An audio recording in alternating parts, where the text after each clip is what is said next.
7월 5일 주일 아침 새벽 예배 본문의 말씀은 신명기 20장 1절로 9절까지 말씀이 되겠습니다. 주일 아침에 주시는 하나님의 말씀은 신명기 20장 1절로 9절까지 말씀을 통해서 함께 은혜를 받도록 하겠습니다. 20장 앞에 단락, 특히 오늘 9절까지 단락에서는 이제 전쟁을 할 때, 가나안 정복 전쟁을 할 때에 주의해야 될 점을 하나님께서 교훈하십니다. 그러니까 적군과 이제 싸우려고 할 때에, 이제 정복 전쟁을 하게 될 때에, 그때 너희들은 어떻게 해야 되는지를 이제 말씀을 하시는데, 그리고 전쟁에 나갈 때에 군사로서 합당하지 않은 사람들을 이제 제하시는 그러한 장면이 나오는데 1절부터 보도록 하겠습니다. 내가 나가서 적군과 싸우려고 할 때에 라고 되어 있는데, 구체적으로는 이제 가나안 정복 전쟁을 말합니다. 그때에 말과 병거와 백성이 너보다 많음을 볼지라도 그랬습니다. 그 가나안 원주민들에게 한마디로 전투력 또는 그 전쟁을 하기에 무기들이 우리보다 많다, 숫자가 더 많다, 그렇게 보일지라도, 그렇게 판단이 되더라도 실제로 더 많았으니까 그들을 두려워하지 말라. 애굽 땅에서 너를 인도하여 내신 내 하나님 여호와께서 너와 함께 하시느니라 라고 말씀합니다. 결국은 이 가나안 정복 전쟁은, 특히 하나님의 사람들에게 있어서의 이 전쟁은 세상적인 힘에 달려있지 않음을 말씀을 하시고 있는 겁니다. 가나안 정복 전쟁은 여호와께 속한 것이니 했단 말이에요. 하나님에 대한 믿음, 하나님의 말씀에 대한 명령에 대한 순종의 여부가 전쟁을 승리하느냐 아니면 패하느냐에 이제 결정하게 되는 것은 하나님에 대한 순종의 여부에 달려 있다라는 것을 강조하고 있습니다. 하나님께서 너희와 함께 하시니 두려워하지 말고, 그쪽 상대방이 군사가 많고 무기가 많든지 이런 거 신경 쓰지 말라라고 말씀을 하시고 있습니다. 2절을 보시면 너희가 싸울 곳에 가까이 가면 제사장은 백성에게 나아가서 고하여 그들에게 말하여 이르기를 그랬습니다. 근데 여기서 그 제사장도 전쟁터에 갔게요, 안 갔게요? 갔음을 말하고 있습니다. 예를 들면 야, 전쟁하러 갔다 와라, 잘 갔다 와라 하고 축복기도 해주고 후방에 이렇게 있었던 게 아니라 같이 갔어요. 제사장이 그 전쟁 일선에. 왜냐하면 싸울 곳에 가까이 가면이라고 되어 있잖아요. 가까이 가면 제사장은 백성에게 나아가서 고하여 그들에게 이제 말하기를, 즉 이제 제사장이 이제 축복도 하고 용기를 북돋워주는 말을 하게 되는데, 이르기를 이스라엘아 들으라. 다시 말씀드립니다마는 이 쉐마라는 이스라엘아 들으라는 이스라엘아 순종하라 라는 말의 의미가 있다고 했습니다. 자, 이스라엘아 들으라, 이스라엘아 순종하라. 너희가 오늘 너희의 대적과 싸우려고 나왔으나 마음에 겁먹지 말고 두려워 말며 떨지 말며 놀라지 말라 라고 이 네 가지를 이야기를 합니다. 왜냐하면 너희 하나님 여호와는 너희와 함께 행하시며 너희를 위하여 너희 적군과 싸우시고 구원하실 것이라 라고 할 것이며, 그렇게 축복하라는 거예요. 그렇게 말하라는 거예요. 제사장이 전쟁터에 나가는 백성들 또 군인들을 모아놓고 축복하고 자기는 가지도 않고 그냥 후방에 있는 게 아니라 같이 전쟁터에 가서 이제 막 전쟁을 개시하기에 앞서서 축복 기도를 하고 용기를 북돋워 줬음을 볼 수가 있습니다. 그러면서 이제 5절부터 9절까지는 전쟁을 하기에 합당하지 않은 사람들, 전쟁에 나아가기에 이렇게 제외시키는 경우를 이야기를 하는데 5절을 보시면 책임자들은 그랬습니다. 이것은 개역 개정은 책임자라고 번역을 했고 개역판에는 유사들이라고도 하고 또 패장이라고도 했는데 공동 번역, 천주교와 같이 기독교가 같이 번역한 성경에서는 장교 이렇게 번역을 했어요. 아무튼 장교들, 책임자들, 군인들 중에서도 이렇게 약간 책임자들을 말해요. 책임자들은 백성에게 말하여 이르기를 그랬습니다. 새 집을 건축하고 낙성식을 행하지 못한 자가 있느냐? 있으면 그는 집으로 돌아갈지니 전사하면 타인이 낙성식을 행할까 하노라. 한마디로 이 낙성식이라는 거는 오늘날로 말하면 봉헌식, 하나님 앞에 드린다 이런 거거든요. 집으로 따지자면은 오늘날로 말하면 입주감사 예배. 여기는 하나님의 집입니다. 하나님의 은혜로 이렇게 집에 이사 왔습니다. 집을 얻었습니다. 하나님 앞에 감사의 예배를 드리는, 봉헌 하나님 앞에 드리는 그런 의미가 있는 게 낙성식인데, 새 집을 건축했는데 하나님 앞에 드리질 못해, 예배를 못 드렸어. 그러면 돌아가라는 거예요. 가정적인 의무를 다하라는 거예요. 이런 전쟁에 앞서서. 두 번째는 그런 사람은 제외하고, 두 번째는 포도원을 만들고 그 과실을 먹지 못한 자가 혹시 있느냐?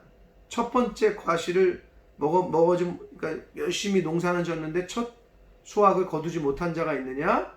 집으로 돌아가라는 거예요. 전사하면, 전쟁하다 죽으면 타인이 그 과실을 먹을까 한다. 또 세 번째 경우는 여자와 약혼하고 그와 결혼하지 못한 자가 있느냐? 그는 집으로 돌아가라. 전사하면 타인이 그를 데려갈까 하노라. 이스라엘에는 결혼을 하면 입대를 1년 정도 이렇게 미뤄주는 그런 법이 있습니다. 결국 비슷한 거예요. 이스라엘은 약혼도 결혼과 거의 같게 보기 때문에 이 당시 문화에서는 돌아가라는 거예요. 그래서 그 아내를 즐겁게 해주라는 거예요. 전쟁에서 빠지라는 거예요. 다음의 경우에는 이제 마지막 네 번째 경우는 어떤 경우에서 전쟁에 빠지느냐? 책임자들은 또 백성에게 말하여 이르기를 두려워서 마음이 허약한 자가 있느냐, 겁내는 자가 있느냐, 그는 집으로 돌아갈지니 그의 형제들의 마음도 그 마음과 같이 낙심할까 하노라.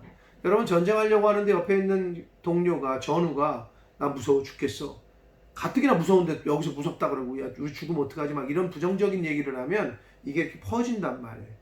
사기가 떨어져요. 그렇기 때문에 그런 사람은 합당하지 않다라는 의미에서 돌아가라는 거예요, 차라리. 자, 전쟁은 하나님께 있다. 그리고 전쟁할 때에 상대편을 바라보지 말아라. 수가 많건 무기가 많건 말이 많건 상관없다. 전쟁은 하나님께 있기 때문에 하나님이 친히 싸우시고 내가 너희와 함께 해주겠다. 이런 말씀을 하시면서 제사장들도 전쟁터 일선에 가서 축복을 하고 용기를 북돋아주는 그런 말씀. 그래서 전쟁할 때 겁먹지 말고 두려워 말고 떨지 말고 놀라지 말라. 이건 오늘날 우리가 영적인 전쟁을 할 때에도 마찬가지입니다. 저 사람에게 가서 복음을 전해야 되는데 스피릿이 달라. 분명히 미혹의 영이야. 거짓된 영이야. 악한 영이야. 그럼 이걸 어떻게 겁낼 수도 있어요. 내가 가서 괜히 욕먹으면 어떡하지. 두려워하고 떨고 그러지 말라는 거예요. 하나님 믿고 성령 의지하고 가라는 거예요. 이건 오늘날 영적 전쟁을 할 때도 마찬가지입니다. 자, 그리고 전쟁을 할 때에 제외되는 경우를 네 가지를 말씀하셨는데, 하나님께서 우리 전쟁터에 나가는 백성들의 형편과 사정을 잘 보시고 제외를 시켜주는 하나님의 은혜의 측면에서 볼 수가 있겠고, 하나님의 은혜의 측면에서는 하나님이 이렇게 우리 인간들의 형편과 사정을 잘 헤아려서 빼주신다, 이런 측면에서 해석할 수 있겠고, 반대 의미에서는 영적 전쟁, 하나님, 이 당시에도 성전이란 거룩한 전쟁, 하나님께서 하라고 하신 전쟁, 오늘날에는 우리가 영적 전쟁이라고 봤을 때 하나님의 나라와 의를 위해서 무언가를 하고 또 사단과 싸울 때 포기해야 되는 것들이 좀 있다는 거죠. 어떤 의미에서는. 근데 그걸 포기 못하면 전쟁터에 나갈 수가 없다는 거죠. 자, 다시 말씀드립니다. 하나님의 은혜의 측면에서는 하나님께서 은혜를 베푸셔서 우리 인간들의, 하나님의 백성들의 형편과 사정을 헤아리시는 측면이 여러 이 네 가지 제외시키는 측면에서 볼 수가 있겠고, 반대 의미에서는 그런 인간적인 형편과 사정을 내려놓지 않고는 영적 전쟁에 나아갈 수가 없음을 또한 교훈하고 있습니다. 자, 전쟁은 세상의 힘에 의해서 좌지우지되지 않습니다. 전쟁은 하나님께 달려 있습니다. 우리의 싸움 또한 상대방의 힘이 많냐 적으냐에 달려 있는 게 아닙니다. 하나님에게 달려 있다. 또 하나는 하나님께서는 믿음이 있는 소수를 가지고 역사하십니다. 믿음이 있는 소수를 통해서 일하셔요. 믿음이 있건 없건 쪽수가 많은 거, 이건 세상적인 기준이죠. 하나님은 그걸 원하지 않으세요. 우리가 잘 알고 있는 기드온, 사사기에 나오는, 사사기 7장에 나오는 기드온 몇 용사입니까?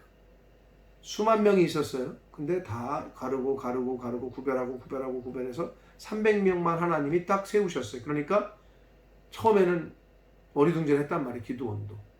그러나 하나님께서 그 기드온과 함께한 300용사를 데리고 승리하시는 장면이, 전쟁에서 승리하시는 장면이 나옵니다. 사사기에. 고로 전쟁은 하나님께 속해 있습니다. 우리는 그 하나님을 철저히 의지하고 순종하고 믿고 그거에 승리하느냐 패하느냐, 이게 달려있지, 세상의 힘의 논리에 의해서 이기고 지느냐가 결정되는 것이 아니다. 그리고 하나님께서는 믿음이 있는 소수를 통해서 일하신다 라는 것을 20장 1절부터 9절까지 오늘 본문에서 말씀을 하셨습니다. 고로 너보다 많음을 볼지라도 그랬어요. 세상의 환경과 상황을 보지 말라는 거예요. 내가 너와 함께하니 너는 나만 봐라. 우리가 흔히 그런 얘기를 합니다. 배를 타고 가다가 폭풍우를 만나잖아요. 그러면 그 배에 타고 있던 손님들, 그 배를 이제 목적지로 가려고 탔던 그 손님들은 파도를 보고 두려워한다는 거죠. 그러나 그 배의 선원들은 폭풍우가 치고 파도가 막 집어삼킬 듯이 일어나면 선장을 쳐다본다는 거예요. 우리는 선장 되신 예수 그리스도, 선장 되신 하나님을 쳐다보는 제자들이래요. 선원입니다. 주의 제자들은 환경과 상황을 바라보는 것이 아니라 주님을 쳐다보면 됩니다. 영적 전쟁할 때 상대방을, 그리고 주위의 상황과 환경을 보지 마시고 하나님을 쳐다보시고 성령님의 의지에서, 말씀에 의지해서 나아가는 저와 여러분이 되시길 축복합니다. 그리할 때에 승리의 깃발을 흔들게 될 겁니다. 승리를 맛보시게 될 겁니다. 그러한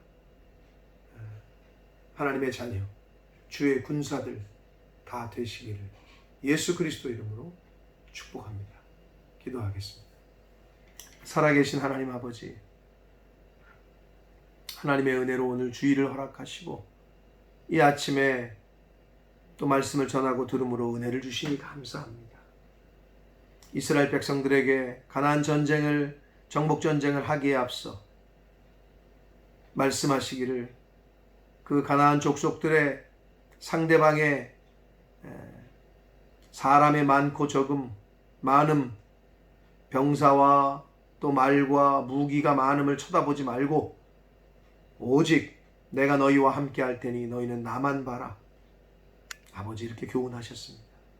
오늘날에 주의 군사로 하나님의 자녀로 이 세상을 살아가며 영적 전쟁을 할 때에 상황과 환경을 바라보지 말게 하시고 두려워하고 떨고 낙심하지 말게 하시고 하나님만 바라보는 하나님의 자녀들, 주의 군사들 다 될 수 있도록 주님 은혜 내려 주옵소서.